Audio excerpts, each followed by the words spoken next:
Hello, good morning all of the students. मैं Manoj Poonia, unique senior secondary school Sikar के online classes platform पर आपका most welcome. Last video में हमने चैप्टर नंबर 3 जो हॉर्नबिल बुक का है उसका सेकंड पार्ट देखा था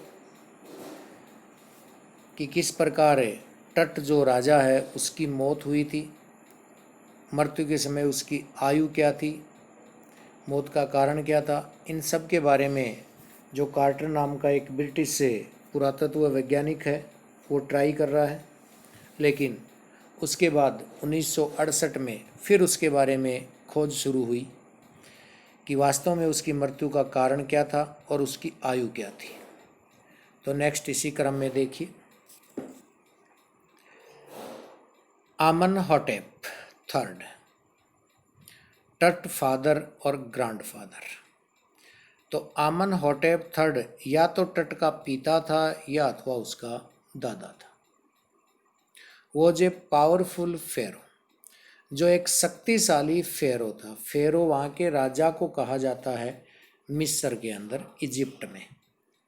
तो फेरो वहाँ के पद का नाम है, जैसे अपन बोलते हैं किंग, तो उसी प्रकार वहाँ पर फेरो बोलते हैं।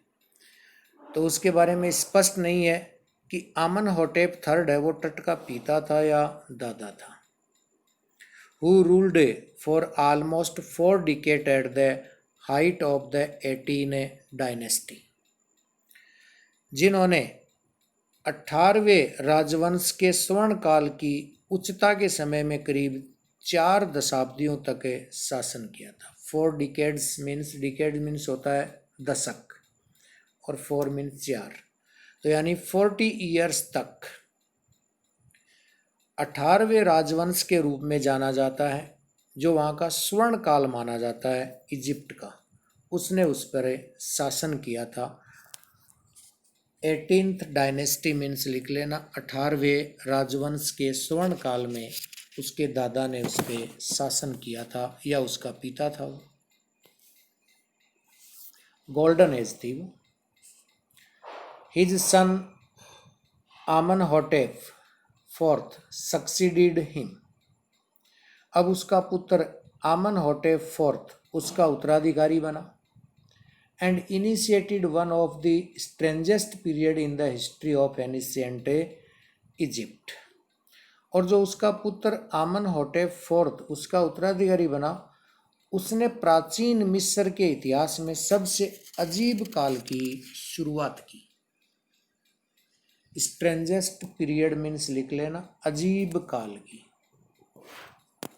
हिस्ट्री मीन्स इतिहास, एनिशिएंट इजिप्ट मानी प्राचीन मिस्र।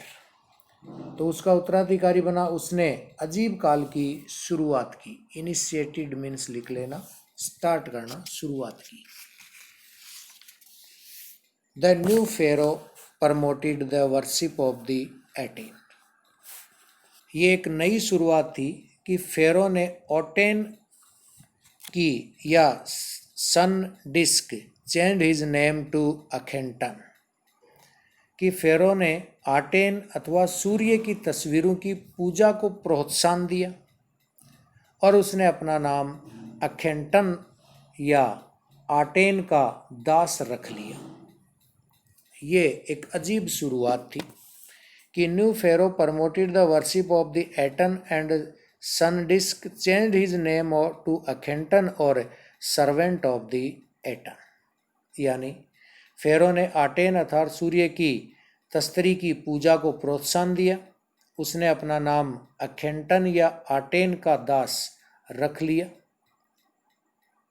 And moved the religious capital from the old city of Thebes to the new city of Akhenaten. अब देखिए ये अजीब शुरुआत है। थेबिस के प्राचीन शहर से धार्मिक राजधानी हटाकर एक नए शहर अखेंटन को ले गया। तो जो थेबिस एक प्राचीन शहर था जो धार्मिक राजधानी मानी जाती थी इजिप्ट की, उसको तो उन्होंने हटा दिया और एक नया शहर अखेंटन है वहाँ उसको एक रिलीजियस कैपिटल बना दिया, इस शहर को अखेंटन को। तो यहाँ क्वेश्चन क्रिएट होता है कि उन्होंने अजीब शुरुआत की, उसमें क्या क्या चेंजेस किए। तो उन्होंने अपने आप को आटेन या सूर्य की तस्तरी की पूजा को प्रोत्साहन दिया और अपना नाम भी ओपेनहॉटेप से चेंज करके अखेंटन या आटेन का दास रख लिया। और एक थेबिस प्राचीन शहर जो धार्मिक राजधानी थी मिस्र की, उसको एक नए शहर में परिवर्तित कर दिया। तो नेक्स्ट देखिए, known as a Amarna, he further shocked the country by attacking Aman, a major god, smashing his images and closing his temples। और क्या किया देखो, उसने देश को और अधिक सदमा तब पहुंचाया, कब पहुंचाया, जब आमन नाम का प्रमुख देवता पर आक्रमण किया। तो जिसे अब अमराना के नाम से जाना जाता है, उस देश को और अधिक सदमा तब पहुंचाया जब आमन नाम का प्रमुख देवता है उस पर आक्रमण किया उसने, उसकी सभी मूर्तियां तोड़ दी तथा मंदिरों को बंद कर दिया। तो ये उन्होंने जो अमराना एक नया नाम दिया था एक रिलीजियस सिटी को, वहाँ के मुख्य देवता या गॉड था, उस पर आक्रमण किया, उसकी मूर्तियां तोड़ दी, मंदिरों को बंद कर दिया। It must have been a horrific time, और ये एक बड़ा भयानक समय रहा होगा मिस्र में। सैड रे जॉनसन, ये रे जॉनसन ने कहा है, जो रे जॉनसन नाम का राइटर है उसने कहा है, director of the University of Chicago research centre in Luxor, जो लग्जर प्राचीन थेबिस स्थित शिकागो के रिसर्च सेंटर में निर्देशक के रूप में थे। रे जॉनसन के बारे में पूछ लें, हु वॉज रे जॉनसन, तो director of the University of Chicago research centre in Luxor, the site of ancient Thebes. तो प्राचीन जो थेबिस शहर था, जो एक रिलीजियस कैपिटल थी इजिप्ट की, उसको चेंज कर दिया और वहाँ पर एक शिकागो रिसर्च यानी शोध सेंटर था लग्जर में, उसका डायरेक्टर था रे जॉनसन। उन्होंने ये बात लिखी है कि ये बहुत भयानक समय रहा था वहाँ पर मिस्र में। The family that had ruled for centuries was coming to an end, शताब्दियों से शासन करने वाला परिवार अब अंत की ओर आ रहा था। And then Akhenaten went a little wacky, और फिर अखेंटन थोड़ा सा सनकी हो गया था। वैक्की मीन्स लिख लेना, सनकी हो जाना। और जो अखेंटन उन्होंने अपना नाम चेंज कर लिया था, तो वो अंत में सनकी हो गया था और उन्होंने इस प्रकार शहर में एक भय का वातावरण पैदा कर दिया। आफ्टर अखेंटन डेथ, अखेंटन की मृत्यु के बाद, ए मिस्टीरियस रूलर नेम्ड, एक रहस्यमयी शासक पैदा हुआ जिसका नाम था समन खकारे। तो समन खकारे अपीयर्ड ब्रीफली, जो थोड़े समय के लिए वहाँ पर शासन किया, and exerted with hardly A trace, और बिना कोई नामो निशान के वो इस दुनिया से चला गया। ब्रीफली यानी संक्षिप्त रूप से शासन किया और एग्जाइटेड हो गया इस दुनिया से। एग्जाइटेड निष्कासित होना, छोड़कर चले जाना। हार्डली ट्रेस मानी उसने कोई किसी प्रकार के कोई नामो निशान नहीं छोड़े, यानी उसमें कोई आमूल चूल परिवर्तन नहीं किया। नॉर्मल शासन किया, वो भी थोड़े समय के लिए, और इस दुनिया से चला गया। तो ये अखेंटन की मृत्यु के बाद एक मिस्टीरियस रूलर पैदा हुआ, उसके बारे में। And then a very young, और तब एक बहुत ही जवान, जिसका तुतन खातेन नाम था, टुक द थ्रोन, वो सिंहासन पर बैठा, जो किंग टट के नाम से जाना जाता है। He is widely known today, जिसे आज विस्तृत रूप से राजा टट के नाम से जाना जाता है। तो अखेंटन की मृत्यु के बाद एक मिस्टीरियस रूलर बना जिसका नाम था समन खकारी। वो थोड़े समय के लिए प्रकट हुआ और बिना कोई नामो निशान के इस दुनिया से प्रस्थान कर गया। उसके बाद एक बहुत ही यंग राजा बना जिसका नाम था तूतन खातेन, सिंहासन पर बैठा, जिसको विस्तृत रूप से राजा टट के नाम से जाना जाता है। The boy king soon changed his name, और इस लड़के ने शीघ्र ही अपना नाम चेंज कर लिया। क्या नाम चेंज किया देखो। अपना नाम उन्होंने क्या निकाला, तूतन खामून। तूतन खामून नाम उन्होंने लिया अपने लिए, और लिविंग इमेज ऑफ आमोन, और जिसका अर्थ होता है आमन की सजीव प्रतिमा। Living image of Amun, Amun, Amun की जीवित प्रतिमा। And oversaw a restoration of the old ways, और पुराने तौर तरीकों की पुनर्स्थापना के निर्देश दिए। He reigned for about 9 years, उसने करीब 9 वर्ष तक शासन किया। एंड देन डाइड अनएक्सपेक्टेडली, फिर अचानक चल बसाया उसकी मृत्यु हो गई। अनएक्सपेक्टेडली मानी अप्रत्याशित रूप से, जिसके बारे में सोचा ही नहीं था। तो ये बात तो स्पष्ट हो गई कि राजा टट ने 9 years तक वहां पर शासन किया। नेक्स्ट देखिए, regardless of his fame and speculation about his fate, उसकी कीर्ति और उसकी नियति के बारे में, स्पेकुलेशन अबाउट हिज फेट, अनुमानों को छोड़ दिया जाए तो टट is one mummy among many in Egypt, तो टट की मम्मी मिस्र की बहुत सी मम्मियों में से एक है। बहुत सी मम्मियाँ रखी जाती है वहाँ पर, तो उनमें से एक है। हाउ मैनी, कितनी मम्मियाँ होंगी, नो वन नोज, कोई नहीं जानता है।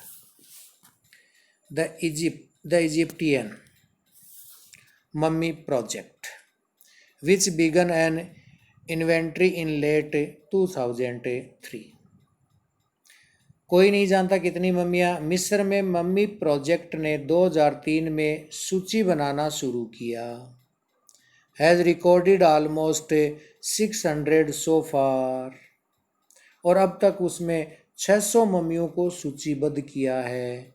स्टिल काउंटिंग, और अब भी गणना जारी है। तो 2003 में वहाँ मम्मियों की गणना शुरू हुई, और 600 मम्मियाँ तो वहाँ पर गिनी जा चुकी हैं, और अब भी गिनी जानी, जो वहाँ की गिनती है वो स्टार्ट है, कंटिन्यू है। The next phase, scanning the mummies with a portable CT machine donated by the National Geographic Society and Siemens it manufactures, और अगली अवस्था होगी, इन मम्मियों को चलती फिरती सीटी मशीन पर जांचा जाएगा, जिसे नेशनल जियोग्राफिकल सोसाइटी एवं इसके निर्माता सीमेंस ने दान की है। तो सीमेंस नाम का जो डायरेक्टर है, मैन्युफैक्चरर है नेशनल जियोग्राफिक, उसने डोनेट की है सीटी मशीन, जो चलती फिरती, पोर्टेबल मीन्स चलती फिरती सीटी मशीन के द्वारा इनको जांचा जाएगा, इनके बारे में पता लगाया जाएगा।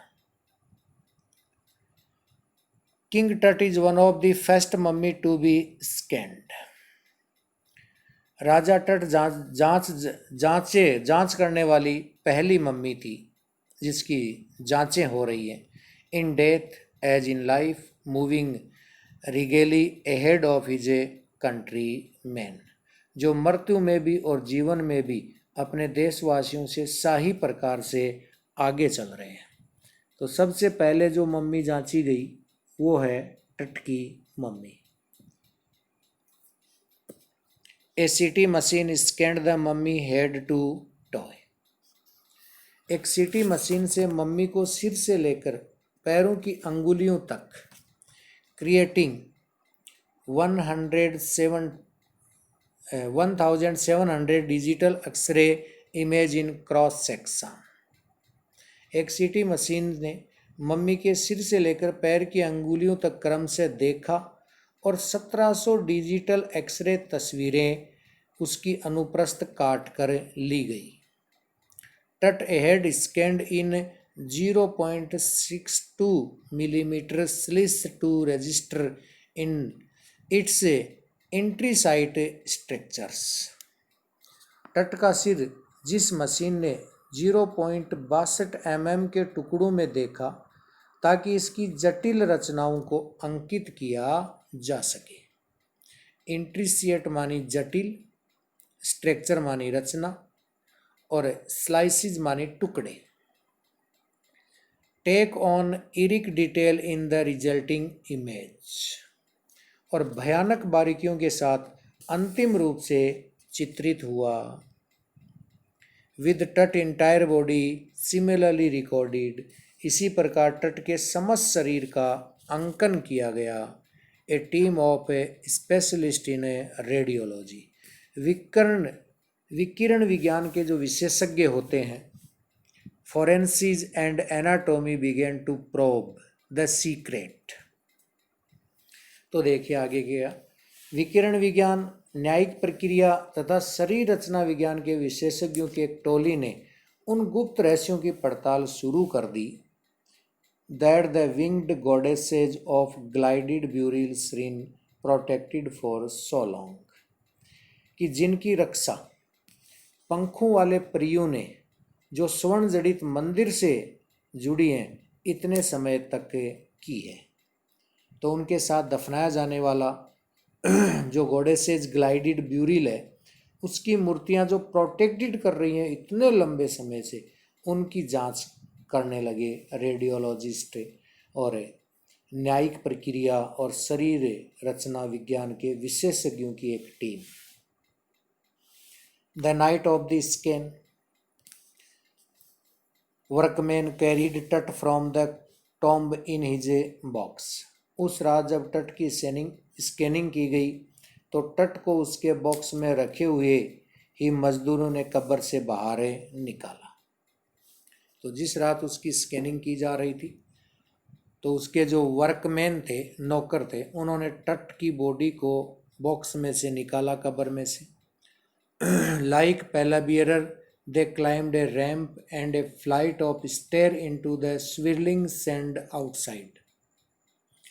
ताबूत ले जाने वालों के समान वे एक ढलान पर चढ़े और सीढ़ियों की एक श्रृंखला पर चढ़कर ये बाहर की ओर आगे और रेत पर पहुंच गए। स्टेयर्स मानी सीढ़ियाँ, स्वेरलिंग सैंड यानी जो रेत होती है बाहर, वहाँ ले आए। Then rose on a hydraulic lift into the trailer, फिर एक हाइड्रोलिक लिफ्ट के द्वारा उसे गाड़ी में प्रवेश किया गया। Held the scanner 20 minute later 2 men emerged, और जिस स्कैनर मशीन में लगे थे 20 मिनट बाद 2 लोग बाहर निकले। Sprinted for an office nearby and returned with a pair of white plastic fans, और निकट के ही एक ऑफिस की ओर दौड़कर गए और सफ़ेद प्लास्टिक के बने पंखों की एक जोड़ी लेकर वापस आए। तो 2 आदमी उसमें से बाहर निकले जिस गाड़ी में डेड बॉडी को चढ़ाया गया था, और वो पास में बनी ऑफिस से जाकर पेयर ऑफ वाइट प्लास्टिक के फैंस लेकर आए। The $1 million scanner had quit because of sand in A cooler fan. 1 million यानी $10 लाख की कीमत रखने वाली मशीन ने काम करना बंद कर दिया था। कारण था कूलर के पंखों में रेत का चले जाना। क्रस ऑफ फेरो, और लोगों ने माना ये फेरो का श्राप है। जोक्ड ए गार्ड नर्वसली, एक गार्ड ने मजाक में घबराहट के साथ कहा कि जो सीटी स्कैन मशीन है वो बंद इसलिए हो गई कि ये फेरो का अभिशाप है। एक गार्ड ने नर्वस होकर घबराते हुए कहा। Eventually the substitute fans worked well enough to finish the procedure. संयोग वन से काम चलाऊ पंखों ने काफ़ी ठीक तरह से काम किया। प्रोसीजर्स मानी इस प्रक्रिया में, सब्स्टिट्यूट मानी सहायक, वर्कड वेल मानी अच्छी तरह से कार्य किया, इवेंचुअली मीन्स संयोग वंश। After checking that no data had been lost, ये जांच करने के बाद कि कोई भी आंकड़ा छूट नहीं गया है, यानी कोई भी डाटा मिस नहीं हुआ है। द टेक्नीशियन टर्न्ड टट ओवर टू द वर्कमैन, अब जो टेक्नीशियन थे वो टट को मजदूरों को सौंप दिया। जो टेक्नीशियन थे उन्होंने अब टट की बॉडी को वर्कमैन मीन्स मजदूरों को सौंप दिया। ये देखने के बाद कि कोई भी डाटा गायब नहीं हुआ है, ये सोचकर उन्होंने सौंप दिया। क्यों सौंप दिया? Who carried him back to his tomb, ताकि उसे वापस वो कब्र में ले जाए। इस प्रकार उसकी बॉडी को बाहर निकाला, उसकी जांच की कि कहीं भी कोई डाटा मिस नहीं हो जाए। ये पूर्ण विश्वास होने के बाद वापस डेड बॉडी उन मजदूरों को दी कि वापस इसे कब्र में लेटा दो। Less than 3 hours after he was removed from his coffin, अब देखिए ताबूत से बाहर निकाले जाने के 3 घंटे से भी कम समय में फेरो वापस शांति से उसी कॉफिन में अगेन रेस्टेड इन पीस, वहां पर उसे शांतिपूर्वक लेटा दिया। Where the funerary priest had laid him so long ago, जहां पर इतने लंबे समय पूर्व उसे रखा गया था उनके पादरियों के द्वारा। तो देखिए उसकी बॉडी को कब्र से निकालने के 3 घंटे से भी कम समय लगाया और उसमें उसकी पूरी जांच कर ली गई, एक्सरे किए गए, सीटी स्कैन की गई और वापस उसको उसी कॉफिन को फेरो को, जो उसके राजवंश है वहाँ के पद का नाम है, तो उसको रेस्टेड मानी आराम करने के लिए पीस यानी शांति से फनरी किया गया था उनके प्रिस्ट्स के द्वारा, उनके पादरियों के द्वारा। लेड हिम सो लॉन्ग को वहीं पर वापस लेटा दिया। Back in trailer a technician pulled up astonishing image of Tut on a computer screen. उधर गाड़ी में एक तकनीशियन ने कंप्यूटर पर टट की एक आश्चर्यजनक तस्वीर खींची, यानी back in the trailer a technician, astonishing image मानी आश्चर्यजनक तस्वीर, टट ऑन ए कंप्यूटर स्क्रीन पर खींच ली उन्होंने। क्या थी? एक ग्रे हेड टुक सेप, एक मटमैले सिर ने, from a scattering of a pixels. अब यहाँ देखिए उसकी क्या है, scattering of pixels and the technician spun and tilted it a every direction. तकनीशियन ने इसे आश्चर्यजनक रूप से जो एक मटमैले सर की तस्वीर खींची थी कंप्यूटर के पर्दे पर, विभिन्न क्षेत्रों से आकर ग्रहण किया कि तकनीशियन ने इसे हर दिशा में घुमाया तथा झुकाया।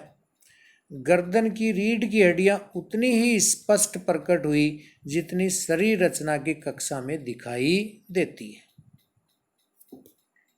तो देखिए नेक जो वर्टब्रे थी appeared as clearly as an anatomy class, जितनी एनाटोमी क्लास में दिखाई देती है बिल्कुल स्पष्ट रूप से वो तस्वीरें कंप्यूटर स्क्रीन पे दिखाई दे रही थी।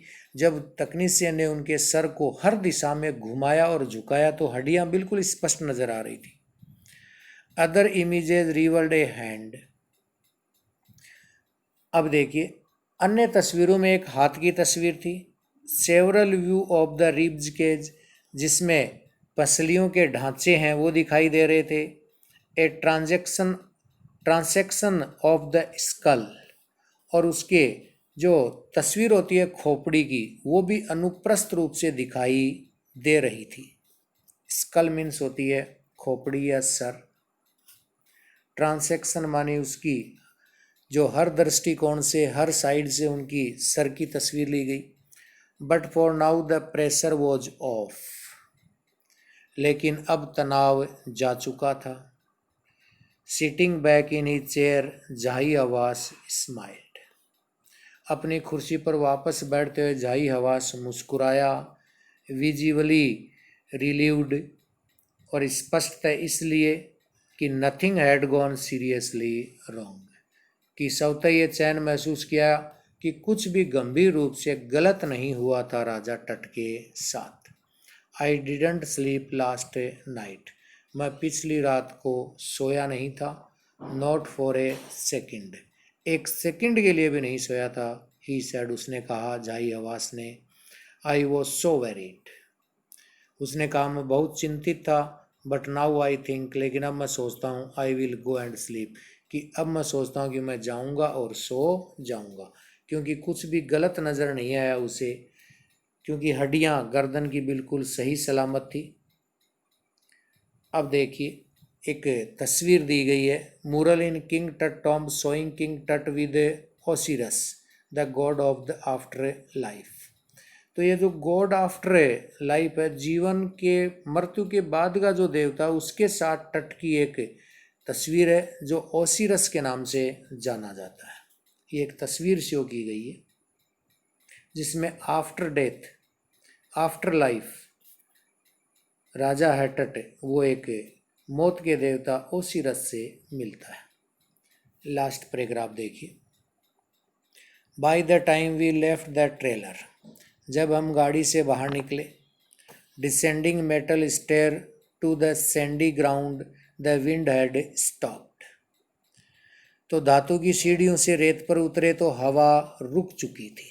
डिसेंडिंग मेटल स्टेयर मीन्स लिख लेना, धातु की बनी हुई सीढ़ियाँ। डिसेंडिंग मानी उतरना, मेटल मीन्स धातु, स्टेयर्स मीन्स सीढ़ियाँ, और ट्रेलर मीन्स यहाँ पर यूज हुआ इस चैप्टर में गाड़ी के रूप में, कि जब हम गाड़ी से बाहर निकले तो धातु की सीढ़ियों से रेत पर उतरे तो वहाँ हवा रुक चुकी थी। द विंटर एयर ले कोल्ड एंड स्टिल, सर्दी की हवा ठंडी हो गई थी। Like death itself in this valley of the departed, हवा ठंडी हो गई थी और शांत पड़ गई थी मृत्यु के समान, मर्त लोगों की इसी घाटी में। Just about the entrance to Tut tomb stood Orion, और तट की समाधि के प्रवेश द्वार के ठीक ऊपर ओरियन खड़ा था। The constellation that the ancient Egyptians knew as the soul of Osiris, एक नक्षत्र मानते हैं मिस्र के लोग, जिसे प्राचीन मिस्रवासी ओसिरिस की आत्मा के रूप में जानते थे। The god of the after life, जो बाद के जीवन का देवता माना जाता है। Watching over the boys king, जो ये मानते हैं कि ओरियन इस किशोर राजा की निगरानी करता दिखाई दे रहा है। सोर्स कहाँ से लिया गया इस चैप्टर का? National geographic volume 207 number 6। तो ये वहाँ पर एक पुरातत्व विभाग खोज करता है, जैसे ऑल ओवर वर्ल्ड में जो भी आर्कोलॉजिस्ट होते हैं वो खोज करते हैं, जैसे इंडिया में सिंधु घाटी सभ्यता है, हड़प्पा सभ्यता है, तो उसी प्रकार मिस्र के अंदर जो मम्मी है उनकी खोज की जा रही कि इतने वर्षों तक वो सुरक्षित कैसे रही। यहाँ राजा टट की पहली मम्मी थी जिसके बारे में खोजा गया। उसके बाद और बहुत सी मम्मियों के बारे में वहाँ पर जो खोज है, वो परंपरा है, वो जारी है। इसलिए यहाँ पर चैप्टर का नाम था टट डिस्कवरिंग है, वो आज भी परंपरा वहाँ पर जारी है। तो इस प्रकार झाई हवास वहाँ का जो राजा था, उन्होंने चैन की सांस ली कि किसी भी प्रकार से राजा टट के साथ कुछ भी गलत नहीं हुआ था। और ओसिरस जो देवता है आफ्टर लाइफ, वो उसकी रक्षा आज भी कर रहा है। उसके प्रवेश द्वार पर उसकी जो मूर्ति है, स्टैचू है, वो दिखाई देती है। तो thank you for watching the video. इस चैप्टर के जो क्वेश्चन आंसर हैं उसकी PDF आपको अपलोड कर दी जाएगी। तो stay home, stay safe due to COVID-19।